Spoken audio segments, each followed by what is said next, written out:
you're starting with milk, which is a living product, and you're ending up with cheese if you're lucky, if you get it right.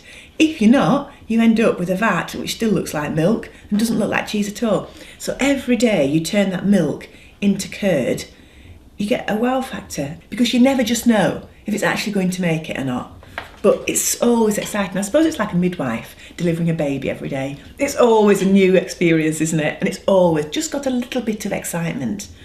And that's a bit like making cheese. Cheese process is really challenging if the weather's really cold, for example, and the dairy's cold, and the starter is really slow and doesn't make the acid quick enough, and you're running around the vat with hose pipes to warm it up, to liven it up. At that stage, you've got £2,500 worth of cheese before you put anything into it, potentially going to net you no income, and you can still be making that same vat of cheese at 4 o'clock in the afternoon.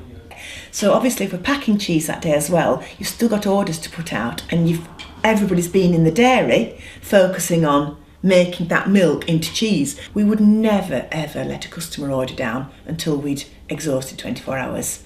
And I don't think in the whole of our history we've ever actually let a customer order down. I will always put the product quality first and the customer first. So whilst it might come across that we look after our staff really well, I would say that they look after us really well, really. There's nothing boring about it. It's always changing. It always keeps you on your toes. There's always issues to sort out with it, and it's always a challenge.